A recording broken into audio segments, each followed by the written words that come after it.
Bueno, buenas tardes. Es un gusto llegar a esta instancia que es la mesa de cierre. Esta mesa de cierre fue resuelto por la Comisión de Transporte y Obras Públicas cuando estábamos en el armado de lo que tiene que ver este evento, este foro multimodal, la necesidad de conocer de primera mano la opinión que tienen los partidos políticos sobre un tema central. Nos acompañan en el día de hoy, en representación del Frente Amplio, el ingeniero José Luis Genta, es profesor de título del Instituto Mecánico, es director nacional de Aguas en el año 2006-2011, fue delegado ante la CAP en el año 2005 al 2010, secretario general del Comité de la Cuenca del Plata 2011-2015, asesor en Secretaría Técnica del Comité para el Desarrollo de la Cuenca del Río Uruguay y actualmente es el coordinador de la Unidad Temática de Transporte del Frente Amplio. También nos acompaña por el Partido Nacional el señor José Luis Falero, representante del Partido Nacional, es intendente de San José, ex director de OPP, es ministro de Transporte y actual senador de la República. Y por el Partido Colorado hará uso de la palabra el ingeniero Juan Operti, profesor, catedrático en operaciones de logística, consejero fue de INALOC, es aún consejero de la INALOC. Está difícil entender la letra que me pusieron acá. Entre el año 2016 y el año 2024, y profesor de la UTEC y ingeniero en logística. ¿Está bien así? Está bien. Le damos entonces la palabra al señor Operti para que. Como primero. Bueno, muchas gracias. ¿Me escuchan bien? Sí.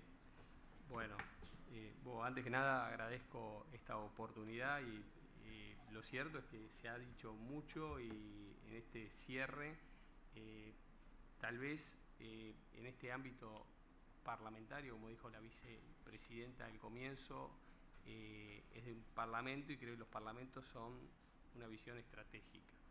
Y en esa visión estratégica tal vez te vamos a hablar transporte, obviamente, pero vamos a hablar de cadenas de suministros y que las cadenas de suministros hoy obviamente están expuestas a disrupciones climáticas. Hace un año yo me encontraba en Panamá y el canal de Panamá, que debería pasar 40 buques por día, están pasando 22, por un factor de la sequía del embalse del canal de Panamá que se alimenta de agua dulce. Eso es una disrupción. Hoy tenemos disrupciones geopolíticas por distintos motivos. Y tenemos disrupciones comerciales, ¿no? Todos los días abrimos el diario y nos vamos a encontrar con algún tipo de disrupción. Entonces, Uruguay, como país, alguien mencionaba el libro de Reyes Abadí, ¿no? Frontera, pradera y puerto, creo que más que nunca siempre tuvo esa vocación. Y obviamente del año 1923 acogimos esa vocación con la primera ley de zonas francas frente a la disrupción de la reformulación del futuro del trabajo y se creó zona franca de Nueva Palmira y zona franca de Colonia. Estaba prevista una zona franca en Bella Unión, que nunca se configuró, y zona franca de Nueva Palmira y zona franca de Colonia aún siguen siendo buques insignias para Uruguay. Y si usted mira las exportaciones de Uruguay hoy en día, ranquean en los primeros lugares lo que sale de zona franca de Nueva Palmira hoy en día. Salen productos agroindustriales, como es, digamos, de las cadenas de valor agroindustriales, como es granos de zona franca de Nueva Palmira, y salen productos de muchísimo valor agregado, que muchos tal vez desconozcamos, como es el concentrado de Pepsi, donde hay 3 fábricas de Pepsi con la fórmula súper secreta, que se fabrica una de ellas en Uruguay, en zona franca de Colonia. Y eso es valor agregado generado en el interior del país, con mucha innovación, con mucha tecnología, y eso se genera en Uruguay y es parte del Uruguay logístico que hoy estamos exportando al mundo. Y bueno, y es parte de esa historia, entonces tenemos que frente a un mundo que continuamente está reformulando sus cadenas de suministros y con las disrupciones nos hace repensar estratégicamente esa reformulación de cadenas de suministros. Que eso quiere decir que tenemos buenas y malas noticias. La buena noticia es que estamos continuamente reformulando y adecuando nuestra cadena de suministros, porque nuestros parlamentos han sido suficientemente hábiles e inteligentes de definir ámbitos legales que nos han habilitado a través de las leyes de Puerto Libre, zonas francas, depósitos de particulares, normativas de transportes, etcétera, a fin de facilitar al sector privado que los nodos y los modos se combinen para establecernos como un hub. Cuando hablamos de un hub, hablamos que Uruguay significa que más del 60% de la mercadería que llega al Uruguay o que sale del Uruguay, digamos, es hacia la región. O sea, no queda en Uruguay, no son ni importaciones ni exportaciones uruguayas. O sea, de acuerdo a UNTAD, el 60% es mercadería que le agregamos valor a Uruguay, no es importada ni exportada por Uruguay, sino hacia el mundo. Valor agregado neto en todas sus dimensiones. Y las buenas noticias son que el mundo ha cambiado sus hábitos de compra y esta generación tenemos una gran oportunidad de generar nuevas cadenas de suministros. Hoy el Uruguay básicamente de servicios logísticos hacia la región exporta 2.000 millones de dólares por año, que no son importaciones ni exportaciones hacia territorio uruguayo o de territorio uruguayo hacia el mundo, sino que son hacia la región. Pero tan solo 200 millones de dólares de Uruguay al mundo. Entonces podemos ya comprometernos de acá al 2030 por 1.800 millones de dólares más desde Uruguay al mundo. ¿Cómo hacemos eso? ¿Y qué modalidad de compra estamos comenzando a consumir todos? Si tenemos que comprar algo ahora. Esto, señores. Compro por e-commerce. Y el Uruguay puede ser un gran centro de e-commerce o comercio electrónico transfronterizo, donde somos uno de los beneficiados, en los cuales cada norteamericano, por ejemplo, puede comprar $800 todos los días. Y yo comprometo, tal vez, ya que estamos todos acá, sector público, privado, parlamentarios, tal vez a un objetivo, ¿por qué no vendemos un quarter, 25 centavos de dólares todos los días a cada norteamericano a través del de minimis, ya que podemos venderle $800 todos los días? Nos cambia la ecuación de empleo porque el sector de mayor empleabilidad hoy en el mundo es el comercio electrónico y la inteligencia artificial. Y bueno, y ahí tenemos la nueva reformulación de las cadenas de suministros. Eso es el plano estratégico. Y luego tenemos, y no quiero robar más tiempo, tenemos 5 pilares en lo que es el gran desafío para la logística en los próximos años, que son capacitación continua, adecuar nuestros talentos permanentemente, acá está la UTEC presente, pero no podemos desconocer que hay otras universidades, institutos académicos, etc., que estamos obsesivos por la capacitación continua del futuro del trabajo a través de cursos cortos. Por ejemplo, yo soy catedrático de la Universidad Ort y tenemos un curso corto de 2 semestres para recapacitar para el futuro del trabajo, ¿no?, en operaciones y logística. La digitalización, la inteligencia artificial con un copiloto del trabajador. Acá tuvieron los sindicatos y están muy sensibilizados sobre su readecuación. Y al contrario, adecuarlos como copilotos y facilitadores de sus tareas y hasta aliviarles su trabajo y poder ser más eficientes en su trabajo, que generen más productividad, y si la productividad se traduce en mejores salarios y más alivios en sus tareas.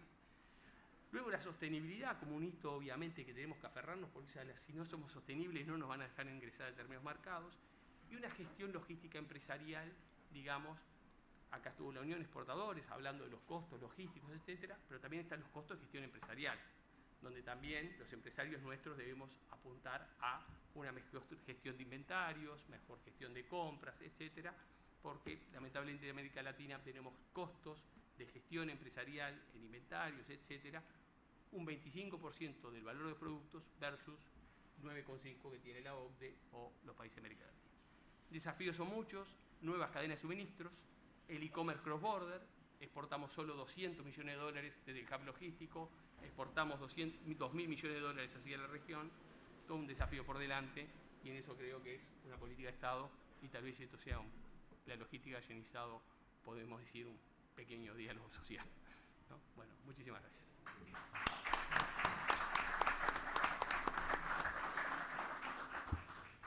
Antes de dar paso al segundo orador, queremos saludar a Álvaro Delgado, al senador Álvaro Delgado, decirle que es muy bueno para esta instancia contar con el presidente del Partido Nacional en esta actividad, y simplemente reconocer también el esfuerzo y el trabajo y el aporte que hizo para que este foro fuera posible. Le damos paso al representante del Frente Amplio,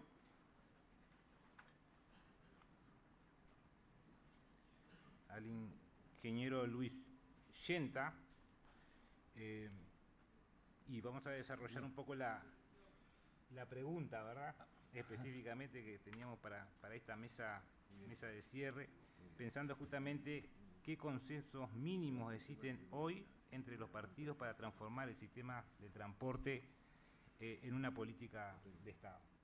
Y dando una opinión, obviamente, sobre lo que ha sido el desarrollo del transporte multimodal. Muy bien. Bueno, muchas gracias por la invitación. Agradecer a la Comisión de Transporte del Senado por esta magnífica actividad con un conjunto de expositores públicos, privados, académicos, realmente muy interesante y que muestra la necesidad de que haya una mirada muy profunda y larga sobre el eje central del transporte multimodal de carga. En lo que yo había preparado, sin tener la pregunta todavía, pero no me había llegado, había puesto una serie, había tomado en cuenta lo que el Frente Amplio discutió para las recientes bases programáticas y obviamente había puesto como punto final lo relacionado al sistema de transporte multimodal de carga. Después de escuchar las diversidad de exposiciones hechas por diferentes integrantes del gobierno, digo, todos los puntos anteriores fueron tratados, o sea que ni los voy a nombrar para no recargar. Entonces, como elemento central, el concepto que nosotros nos planteamos es que el pensar en un sistema de transporte multimodal de carga pasa por tener una transparencia clara sobre costos y subsidios para los diferentes medios de transporte y conectados a los desafíos de desarrollo nacional y regional. Y quiero hacer un énfasis especial. La siguiente y última, que es la que voy a mostrar, sobre la que me voy a basar.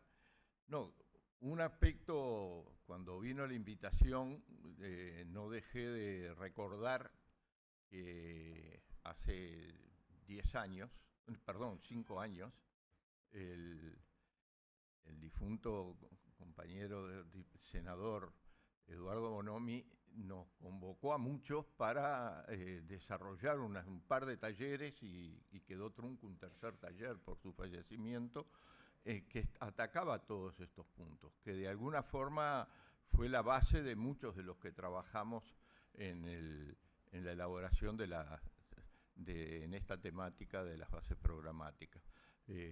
Me pareció, él tuvo un planteo estratégico en el cual él decía, si queremos integrarnos a la región e integrarnos al mundo, tenemos que tener un shock de inversiones a largo plazo.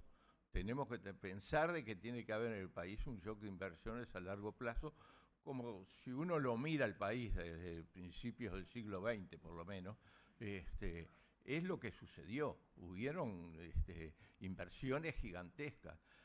Actualmente, en el tema de transporte o energía, bueno, hay algunas que han dado un salto, y en particular la del ferrocarril, que ya ha mostrado cómo hay espacio para otros sistemas de transporte. O sea que no solo el camión, que es lo que nos quedó de haber abandonado el tren, y mucho antes el transporte fluvial, en particular mis colegas ingenieros hidráulicos taponearon el Río Negro y no se puede puede haber transporte fluvial en el Río Negro, cuando era una idea de quienes habían planteado las obras. Lo que nosotros necesitamos es disponer de una visión de largo plazo y tomando en cuenta cuáles son las apuestas que hay a nivel internacional y regional. Entonces, todo el tema nuestro, todo lo que se habló de transporte, de carga fundamentalmente, en el día de hoy, está muy relacionado con el transporte de mercancías y en el caso de las mercancías que salen, con un fuerte eje donde vive la mitad de la población del planeta, que es Asia, digamos. Y para eso se necesitan puertos, no solo barcos, sino que necesitamos puertos y transporte continental, carretera y ferrocarril y transporte fluvial.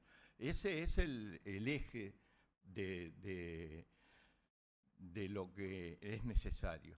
Está claro de que si uno mira el transporte carretero, ferroviario, fluvial, los costos, digamos, de transporte son decrecientes, o sea, el más caro es el por kilómetro el carretero, después el ferroviario y después el fluvial. Obviamente, un fluvial uno no lo puede hacer por cualquier lado, tiene que utilizar lo que existe. Pero eso además, ese costo pasa a ser significativo. Pongamos, la carne, que se transporta en camión de cualquier punto del territorio nacional, el costo del transporte no es significativo respecto al valor de una tonelada de carne. Ahora, si yo quiero transportar una tonelada de arroz, es muy significativo. Y ni que hablar si quiero transportar una tonelada de rolos o de madera natural, digamos, ¿no? Entonces, ese tipo de análisis es necesario incorporarlo cuando uno tiene que balancear las inversiones. Por otro lado, las inversiones en el tema carretero, si bien son el kilómetro es más barato que el kilómetro de vía, la vida útil de una y otra lleva a que en 50 años es más barato para el Estado implementar un kilómetro de vía que implementar un kilómetro de carretera, ¿ah? En términos de la inversión que está haciendo. Por eso en Estados Unidos y en Europa nunca dejaron de seguir desarrollando el transporte ferroviario. O sea, y también mucho el transporte carretero, pero no se quedaron solo en un transporte que para mí es el error del siglo XX de nuestro país y de la región. Y el transporte fluvial, bueno, nosotros acá tenemos una red hídrica en América del Sur extraordinaria. Y en realidad, excepto Paraguay, obligado por la naturaleza y la falta de frontera marítima, no se utiliza el transporte fluvial. Eso, digamos, no parece muy razonable.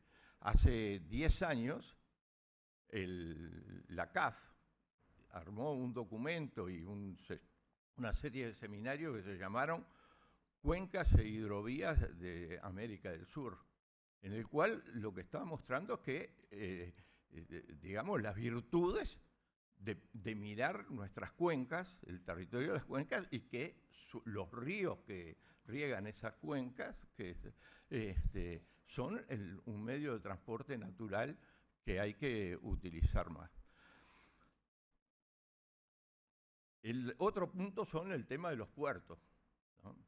El tema dejemos que el transporte marítimo es un transporte internacional, está fuera de escala para Uruguay y no sé si no está fuera de escala para el Mercosur o para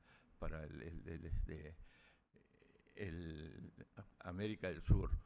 Pero sí tiene que estar para nosotros todo lo que es la construcción de los puertos y la forma de llegar las cargas a esos puertos. Y si uno mira, y toma como referencia el Canal de Panamá, durante el siglo XX el Canal de Panamá tenía, el primer canal de Panamá tenía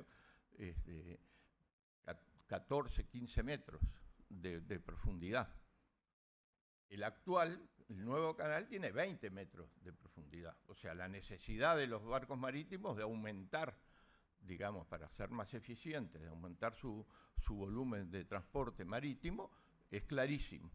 En el caso de la región, bueno, todos los puertos que se están desarrollando tratan de llegar a los 18, 20, inclusive hay un puerto en Brasil, el Açu, que tiene muelles a 25 metros de profundidad. O sea, evidentemente son puertos que cargan de puerto a puerto. Todo lo que van a cargar ahí lo van a llevar a un puerto, y posiblemente un puerto en China, o mañana en la India, o hoy en la India, digamos, con mercadería a granel de relativo bajo costo, valor por tonelada. Y nosotros acá en la región tenemos un gran problema en la Cuenca del Plata o en nuestra salida, y es que seguimos discutiendo el puerto de Montevideo de 11 a 12, a 13 metros, a 14 metros, y en Argentina hablan de que hay que hacer a 36, en lugar de estar, bueno, en lugar de estar a 11 metros como ahora los canales para llegar al puerto de Buenos Aires o al puerto de Rosario, bueno, quieren llegar a 18 metros. Entonces, piensan de que sus puertos fluviales pueden llegar a ser puertos, van a seguir siendo en el horizonte de las próximas décadas un puertos marítimos. Y bueno, y como sucedió que cuando se terminó la navegación a vela, los puertos el puerto de Asunción dejó de ser un puerto marítimo, también van a dejar de ser estos un puerto marítimo. Y lo que va a tener que hacer es ir a los puertos de agua profunda más próximos a la salida del Río de la Plata. Esa es una necesidad clara. Eso, y para terminar, ¿esto a qué nos lleva?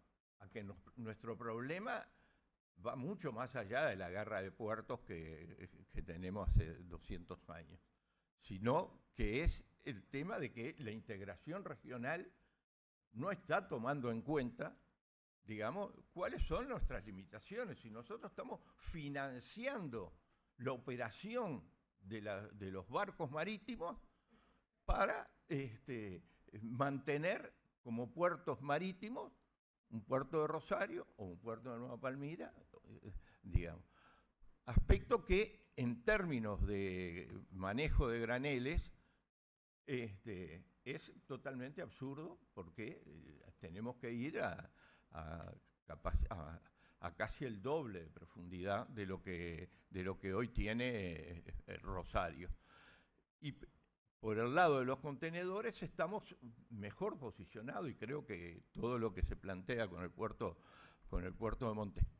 de Montevideo, bueno, tiene ya unas dimensiones y puede llegar a tener, y va a tener con los 14 metros, que lo hace muy atractivo para complementar carga de los 11 metros que puede salir un barco de contenedores, fundamentalmente de Buenos Aires, poder utilizar esas embarcaciones marítimas, el puerto de Montevideo, para completar a 14 metros, o lo que fuera. Y además, en general, eso no va a crecer demasiado, porque los barcos contenedores tienen que parar en una gran cantidad de puertos, y no todos los puertos van a llegar a 20 metros de profundidad. Así que nuestro desafío es